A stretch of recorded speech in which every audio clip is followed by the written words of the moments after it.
Welcome to another episode of Behind the Studs, your home improvement and remodeling podcast, where the two most entertaining guys discuss the do's and don'ts in home construction and in the remodeling industry. Remember that you can nail it, paint it, or just tune into the show. How about that? Here are your hosts, Colin Shaw and Jimmy Driscoll.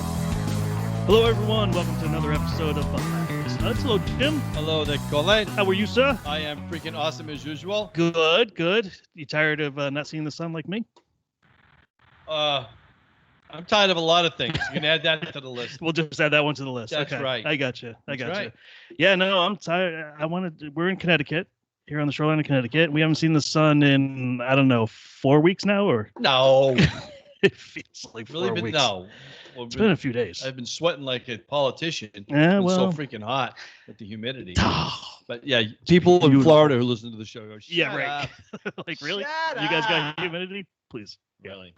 Yeah. All right, so we have a special guest today. We have two guests.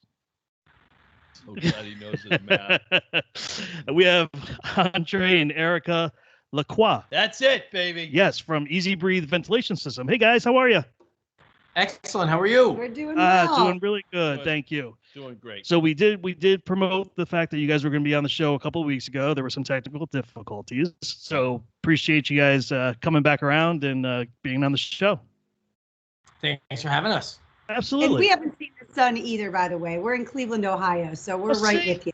There you go. Yeah. So you're feeling my pain. I Hello, appreciate that. Cleveland. Oh, geez, there you go. Hey, I played at the Agora, I played there a couple of times back in the Really? Nice. Yep. Jimmy was a signed artist. Yeah. His band was signed. Yep. And they used to tour all over the country. Yeah, and one time we played with Quiet Riot. We backed them up on a show at the Agora. Wow. Really? That's right. Yeah. It was a fantastic show. It was. I tell you, it was great. Hello, Cleveland. Really, rock and Yes, roll. I mean, it was great. It was awesome. Yeah. And here we are. And got here we the are. Clevelites right here. We have I know, come right? full circle. Full circle. Uh-huh. Yes. Cool. So, guys, tell us a little bit about your system and how long it's been around and any sort of background you want to give us. Sure. Well, we mentioned we're in Cleveland, Ohio, and there's lots of basements here in Cleveland, much like in Connecticut. Homes are built on a basement or a crawl space. And we've been in this industry, over 40 years doing foundation repair. Really? Okay. And my father started a waterproofing company almost, I think it's 43 years ago. Yeah. And about 3 years into that history, he started recognizing that we could get the water away from the foundation. We could pump it away, we can collect it in drains and pump it away from the foundation. But that airborne moisture issue that everyone that has a home built on a basement or crawl space, it's that moisture vapor in the air. Mhm. Dehumidifiers only did so much. So, he said, let's find something better. And we started tinkering around with ventilating the foundation in the context of a foundation repair scenario. And we saw immediate results that far exceeded our expectations. And then quickly, within about 2 or 3 years of putting them in with every foundation repair job we did across the country, and we have 15 locations across the country, we started independently marketing this as a solution for people who may not have a foundation issue with regards to bulk water intrusion or needed a foundation repair expert to come in and put drains and pumps, but someone that just wanted to get rid of that musty, sticky, smelly basement air, and learned throughout doing this over the last 15, 20 years that we really improve the air quality throughout the whole structure, not just the basement. Oh, sure. And that just we just sort of fell into that. So now here we are. We've gone to school. Andre has all the credentials you could have in the indoor air quality world. And now we market this to homeowners, contractors, anyone that's doing work in the home as an easy add-on. And obviously it's in big demand right now as air quality issues are. Sure. So you guys actually developed the system yourselves. Correct. Wow. Yes. That's great. Now, was your dad like an engineer, or was he just all hands-on, digging it out, going, "Hey, I got an idea"? Is that how it worked?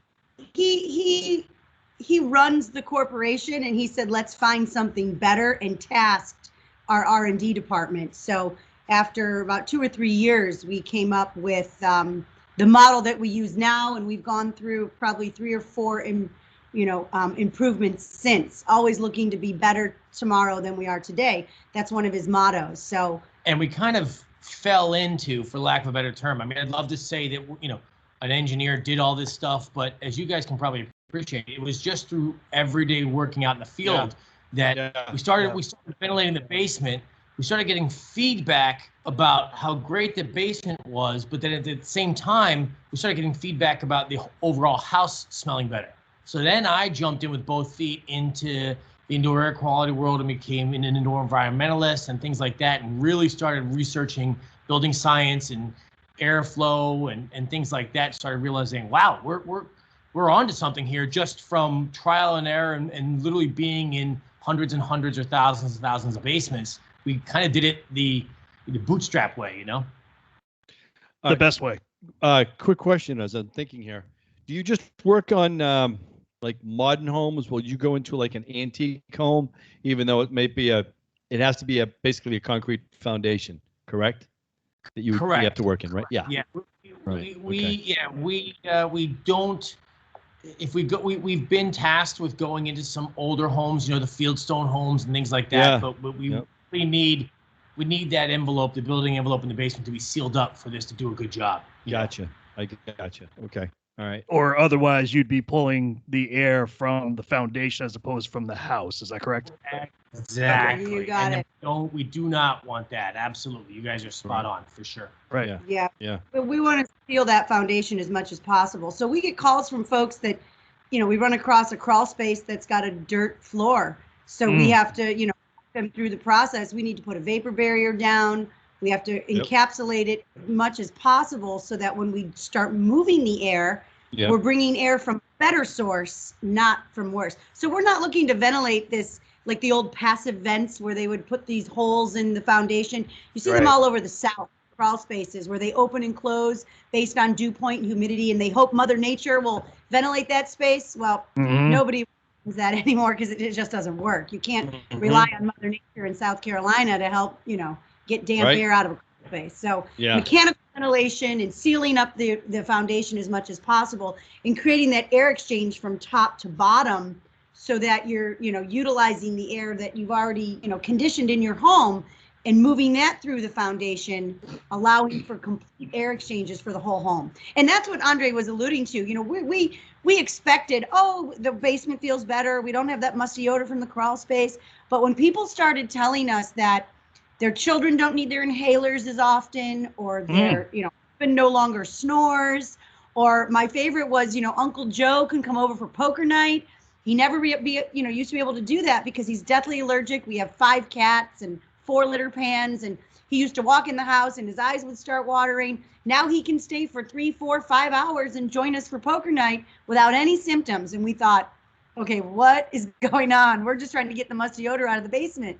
So that's when we started recognizing we were reducing a lot of the pollutants that are trapped in these tight building envelopes. We were affording that a path of escape, not just for the basement or the crawl space, but the entire structure.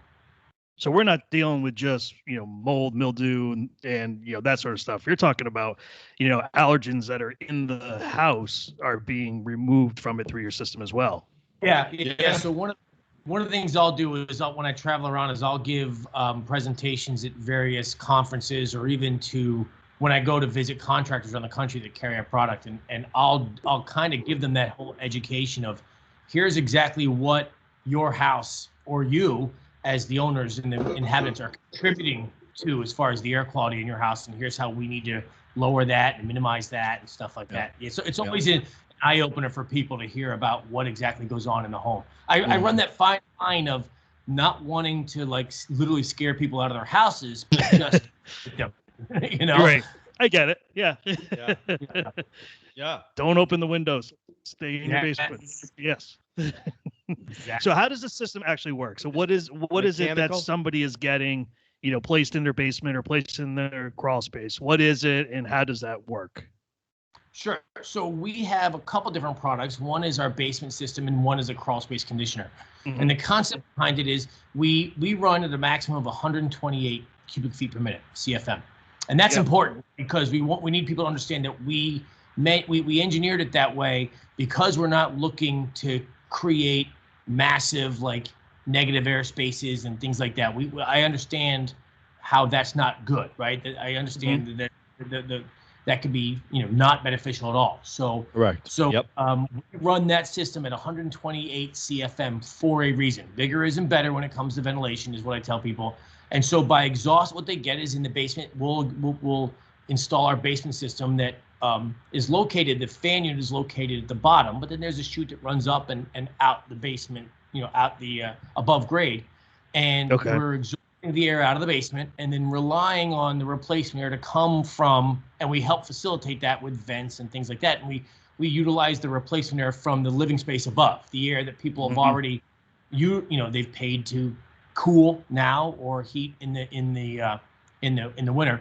And then our crawl space conditioner, as we call it, runs conceptually the same as far as it's just physically a smaller unit that exhausts the crawl space air. But then we have a powered intake that actually pushes air at around 100 CFM, pushes that air from the living space down into the crawl space to help facilitate for that whole house air exchange. Because again, we started by just exhausting the crawl space. And with building science the way it is, we know that crawl space air does, in a normal house, a crawl space air does make it into the living environment and creates some bad air. So our original design was just to exhaust the crawl space, and there we indirectly helped the house just by not allowing that crawl space air to migrate up. And we learned over time that if we can actively push that living space air down into the crawl space and achieve the same results we do with the basement unit, we then still have the benefits of the whole house air exchanges. So when you say air exchange, is it also air circulation that you're doing? Yes. Yeah. So it's like fresh air. Yes. Yeah, by sourcing the exhaust at the lowest level of the home, whether it be the basement or the crawl space. So the fan, the intake rests on the basement floor, and it draws the air in. So that's another, talking point, because a lot of the ventilation or ERVs or HRVs, these air exchange units, they replace maybe a block at the top of the wall. So you're drawing the air towards the ceiling of the basement into your exhaust, as opposed to drawing it off the floor. And you can imagine there's, a lot of benefits from drawing the air from the lowest level of the floor. That's oftentimes the dampest, most polluted, stinky, gross air. So you're getting the entire volume of air exchange, not just in the basement, in the crawl space, and then it also, creates a bigger draw for the air coming down from the home. So you get the Go ahead. You get the fan that rests on the floor, and then it's got a telescoping chute that attaches to it. And there's two controls on the fan itself. There's a fan speed that is set based on the square footage of the home, and we service up to a 7,000 square foot structure. Wow. So that goes from low to high. And then there's a humidistat dial that you can set the unit to turn off once a desired level of humidity is reached. So it monitors the air as it's being passed through. So that airstream is being drawn through the unit and it's being monitored. And once a dry quality of air is sensed, the unit will shut off. The dampers will close to the outside, preventing any backdrafting from, outside air. Yeah, and then it will sit at rest until it senses that humidity, which we all know will eventually rise again. Yeah. And then it'll cycle on and off as needed. We've learned throughout the years, though, many folks want to run it all the time because they want the benefit of ventilation, not just humidity control. Now, are there filters involved with this system that need to be changed, or how does that work? No, because what we're doing is we're capturing the air and then exhausting it directly to the outside. Oh, okay. So we tell people that there's no need to filter the air. There's no need to dehumidify that air because we are literally just exhausting it to the outside. Right. Yeah. So there's no need to spend the money or the energy consumption to do any of that because we're just exhausting the outside. So no maintenance. People love that. Right. No filters. That's great. Change, Forget about it. And we're not modifying the air in any way. We're simply removing it. And that's what's so, remarkable about this product that we learned through, like Andre said, putting our boots on and going out into the field is by simply ventilating that space, it creates this profound improvement in air quality. And it's getting, greater and greater and greater as our homes get tighter and tighter and tighter. In the, 20, 25 years we've been actively involved in this foundation ventilation business, we've seen, that quest for energy efficiency just exponentially get, more and more desirable. People just can't get enough of energy efficient anything, which is great. We're not saying, have old drafty windows, but there's a flip side to that. There's a lot of benefits that come with energy efficiency and tighter structures, but there's also a big detriment to the indoor air quality where we trap all the nastiness that's involved in building a new home or living in a home, and then we seal it up as tight as we can get it, and then the indoor air quality suffers dramatically. Yeah, we've talked about that on our show. Yeah, that's something that we don't like. It makes me very uneasy about it. It almost feels like you're in a box and it's stale air, so the house doesn't breathe anymore. And we've talked about products that have changed. What is a good thing about your product, which I kept on thinking is the 3 letters was OSB, like the plywood, which is kind of toxic. And by circulating the air in and just getting it out. It's so funny. We saw the lumber shortage that just happened with the COVID. I was seeing commercial buildings and other buildings go into OSB because that's all they had. They were going back to it. The cheapest stuff to put up is the most. It is the cheapest stuff. You're right. Yeah. So funny. And the off-gassing of all that stuff, whether it be cleaning products. I mean, if you think about paints and varnishes and grout and carpet, all the things that go in, furniture that go into building a house, it's all extremely toxic stuff. Well, and I was called out to some houses to do some air testing a few years ago when a big builder was building some home sites in Southern Ohio, and they were using these floor joists that were supposed to be mold resistant. But the reason they were mold resistant is because they were coated in formaldehyde. Oh, geez. So I thought you were going to say creosote. Yeah, not much better. But so I'm in these houses and I'm doing these ridiculous measurements of these people were getting their houses, these people were getting new houses. These people were getting the houses were being lifted up and the floor joists were being completely removed and new ones being put in. So it's pretty interesting, the building practices that are going on. So. Yeah, so you do something a little bit differently when it's one of those energy type houses. It's called a balance system, or So we recognize that, and so we have what we call a balanced system that will introduce air from the outside, and so that we are creating a balanced ventilation system, a balanced building envelope. Yes, we do. Yeah, if we come across a really tight home, some people, they build these berm homes like under the ground. My parents almost bought one of those way back in the 70s. No kidding. Wow. Yeah, but they were so backed up, we decided not to do it. I don't mean to switch tracks, but is that a good thing or a bad thing, the berm homes? Do you know? Well, the air quality is awful. It's extremely humid. So the whole HVAC ventilation becomes extremely tricky. I mean, Andre probably can speak to it. It's almost like you're exchanging one cost for the other, right? The berm homes that are built, they have the insulation quality is pretty amazing, right?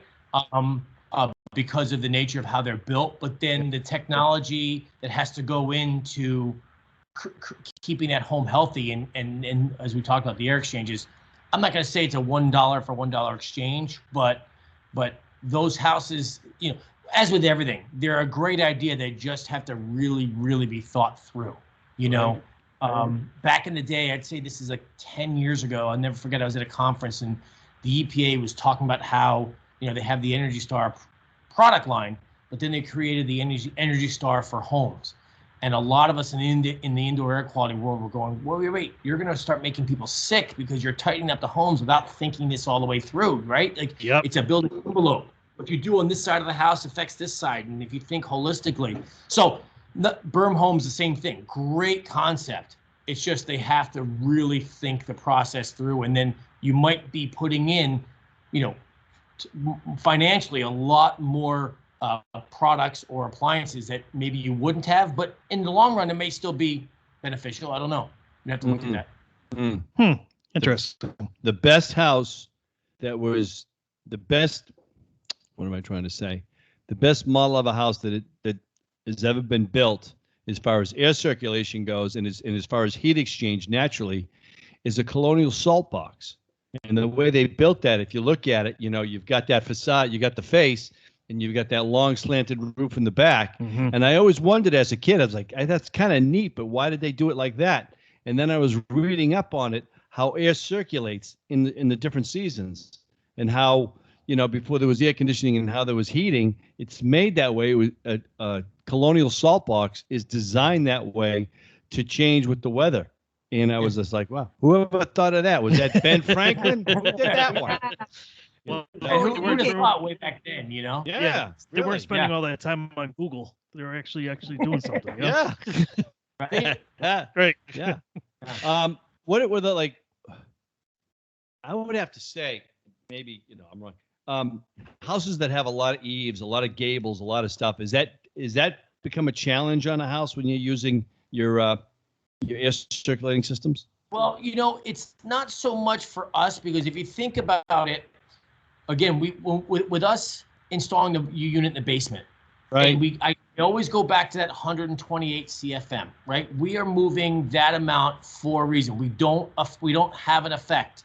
Now, I shouldn't say don't, because there's going to be a 500 square foot house or something like that we have to look at. But in your normal average home, with us exhausting air in the basement at 128 CFM, we're not negatively affecting attics and eaves and venting that's up there and things like that. So typically, no, we don't run into any sort of an issue with that. No. That stack effect, or that chimney effect, that rising up of warm air, and that happens in all structures. We always tell folks it's the reason why hot air balloons fly, right? We fill them with hot air, and they rise up and they fly. Yeah. That happens in our homes every day. So energy loss that a home has in the winter is something astronomical. Like 60% of the air is exhausted through the roof because exaggerated stack effect. An Easy Breathe, when you place the Easy Breathe in the basement, it provides a little bit of a resistance to that. So not only does it protect your home from the basement air coming up inside, right? Because now you're breathing air that was in the basement, but it also prevents your heat from just unabashedly being exhausted up through the roof. It keeps it in the living environment more. And people think, well, if I'm exhausting the air out of my basement and it's coming from my living environment, and I pay all this money to heat my air, aren't I going to be exhausting all that heat, and it's going to increase my heating bills? And we too were concerned about that when we first started putting these in, and quite the opposite ended up happening. And again, we didn't even understand why. Why are people's heat bills going down if we're exhausting the air? And again, we went to school, we started learning, we had building performance people come in and did all these testing. And the way they explained it was, you're actually allowing the heat to stay in the house longer than it would because of that little bit of resistance that you're pulling it down. Yeah, pulling it down. Yep. Wow. Yep. and preventing it from going up really is what it is. There's like a neutral zone, and it actually moves that neutral zone lower, so it protects the home. And we've done all sorts of studies to prove all of this with people's energy bills one winter to the next, and year after year after year, and study after study, it shows significant savings, which goes against what you would normally think. Right. So it's been very interesting. And how do you explain that to the average homeowner, or the contractors kind of understand it, but getting homeowners to wrap their mind around that sometimes can be difficult. Sure. Yeah. Now, what if you have a finished basement? Can you put it like in a utility closet with enough, ventilation at the bottom of the door? Absolutely. Yeah. Yeah. Most people prefer to put it in the mechanical room. There tends to be a lot of, there's laundry down there sometimes, and things that are produced. So it's always good to source it in an area where you already have a little bit of contamination present. We do require it be at least 10 feet away from any, combustible, device where we have open pilots if they still have those. So we don't want to, create any situation there. But it's not an unpleasant, product to look at. It can be recessed behind drywall. So sometimes people drywall over it. But as long as we have about a 3 to 5 foot area that's unimpeded, so airflow can get to the unit. But we do all sorts of creative venting, within doors and walls to make sure air can communicate to where the Easy Breathe is sourced. But yes, a mechanical room in a finished environment is a very popular place. Yep. The only thing we need is an outside wall. Give us an outside wall. We can get above grade and we can exhaust the air out. We can usually make it happen with some creative venting. And I'm a big stickler to that 10 feet from any combustible appliance because, I like to be able to say that we've never backdrafted a combustible appliance. I want to be able to continue to say that because we all know Good idea. Yeah. Yeah, it's a good thing to say. backdrafting, things like that. So, Right. Now, if you have a living space above your garage, what do you do? Can the system, in the basement actually help in the garage, or would you put something separate in there? So we actually have a separate garage ventilation system that runs at between 70 to 100 CFM. That's the recommendation. If you're in, actually the EPA recently came out with a recommendation saying that attached garages should have their own mechanical ventilation system rated to run a minimum of CFM and 24/7. So we have exactly that. That's we don't have to bore you with the details. I'm sure you guys know about how bad garages are between what we keep in there and and the smells and things like that. I've got a great story. Absolutely, with a living space above the garage, it's a whole separate unit. Installed behind, adjacent to, the garage. They're learning is just as big of a contaminant source to the living environment as an attic or a basement is. And we had a lady call us and she said, we live in an apartment that's off the back of my daughter's garage. And every night when my son-in-law backs his truck into the garage, our carbon monoxide detector goes off. And we're wondering if maybe we should ventilate the garage and if your unit would help. And I said, oh, absolutely. She said, well, I think it would help better than their solution. They just moved the carbon monoxide detector to the other side of our place. There you go. That'll do it. Hey, it doesn't go off anymore. Yeah. Be a son-in-law. Yeah. We can eventually you don't even hear it anymore. Yeah, exactly. But that doesn't stay in the garage, just like what's in the basement or the crawl space doesn't stay in the basement. That air will migrate. Contaminants in the garage, especially the folks that, they pull in the garage, they start their car in the cold months. I don't remember. There was like some large percentage, like 75% of that gets absorbed into the house. Yeah. So it's pretty bad contaminant. Yeah. I forget who did the study, but there was a study out there that was done, I think, out by University of Minnesota, but they did a test on carbon monoxide detectors in the homes, and 72% of them that went off were they did tracer gas tests, and 72% of those carbon monoxide detectors in the home that went off in the test were a direct result of the car in the garage. Wow. Yeah. So that's throughout the home, right? Not just the carbon monoxide detector at that door, but upstairs, outside bedroom, things like that. So that's when the EPA started saying, okay, we need to start recommending garage ventilation. Yeah. Well, I guess it's a good thing that I have too much crap in my garage to be able to park my car in there. So it's a win-win. Yeah. All right. Before I let you guys go, I need you to educate me and maybe Jimmy over here. No, you don't. No, you don't need to be educated. Okay. Radon. Can't fix stupid, dude. Radon. Radon. So that's like a hot topic, Yes. for a lot of people. I'm one who is skeptical because I don't know enough, to be honest with you.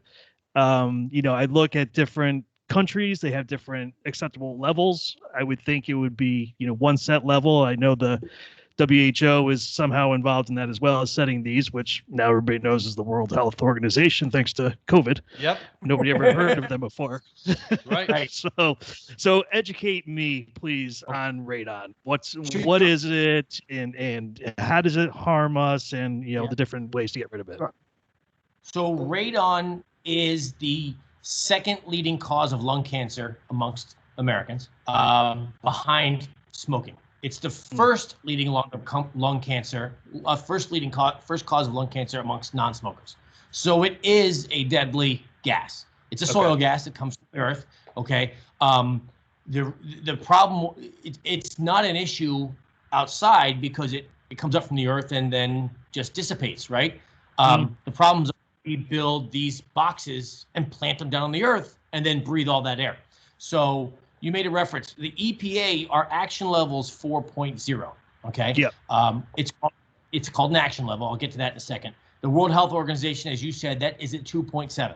So it's interesting that there's different levels, right? But it's an action level, not an acceptable level, right? So the EPA, it was basically a cost-benefit analysis that they did to say how low can we get the numbers and still have the remediation of this be doable, for lack of a better term. Right. So that's how they came up with there's no statistic. I should hesitate before I say this because I can't cite my study that I've read, but there's no statistical difference between deaths at 3.5 and 5.5, if that makes any sense. So yeah, it does. I'm kind of saying two things. I'm saying it's a leading cause of lung cancer, but at the same time, I'm saying, it doesn't sound like I'm saying it's a problem, but I'm just saying that number is somewhat. It's not a healthy level, right? It does exist. At the same time, it's extremely easy to help to mitigate, right? A radon mitigation system is nothing more than an exhaust. Right? It could be passive, it could be mechanical. There's all different ways because I'm a radon guy, so I can bore you to death with all that. There's different there's different guidelines as to how to set up a radon system in new construction versus old construction, all this kind of stuff, and the piping and everything. Yeah. So while it is a significant soil gas, I think what's happened is people have gotten that 4.0 number has gotten people. There's a scared populace there that thinks, oh my gosh, I'm at 4.5. I need to move out, right? Yeah.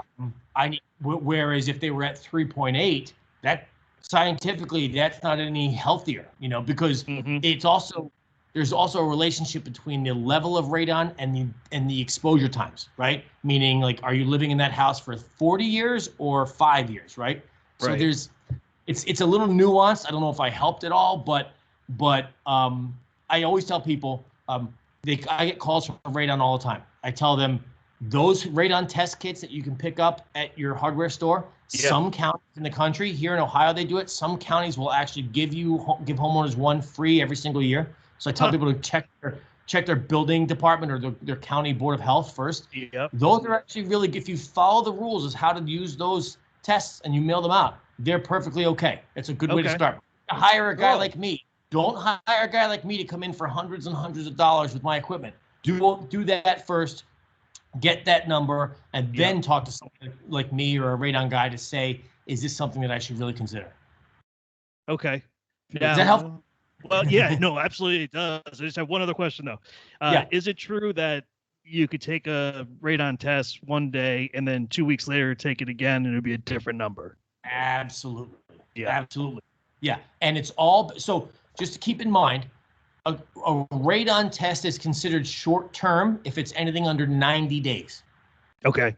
Think about that for a second. So thanks to the real estate market, not to blame anybody, but there's been this big push into doing 3 and 4 day radon tests. Okay. Because no one's going to wait 90 days to sell a house and find out the radon levels. Right. So as you can probably tell, I'm not a big fan of the 3 to 4 day radon test. But my point being is that it depends on how you live in those. You're supposed to seal up your home for those 4 days. Like you can't run your clothes dry. You can't run your bathroom fixtures. You can't run the Easy Breathe if you own it. You can only come and go as needed in and out of your house. So when you think about it, that's why the longer term tests, let it run for 3 months or more.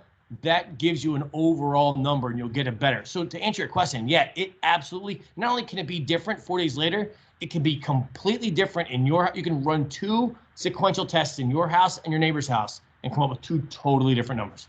Wow. Well, isn't that funny? Because I just had a radon test and I didn't pay any attention to any of that. And I did use my washer and dryer and I had left my doors open and I came back at 8.0. Did you really? Now, how long did you run the test? Chart. How long did you run the test? 24 hours. 24 hours. So that test, I mean, 8.0 is high, right? It's considered it's over the acceptable level, but that test essentially is negated because you didn't follow the quote unquote short-term radon protocol test. Nice going. Yeah. Nice going. Yeah. Right here. Yeah. Well. So I have a radon. I have a mitigation system in the house now, and it's like 1.2 or 1.4. That's good. Yeah. And so it's.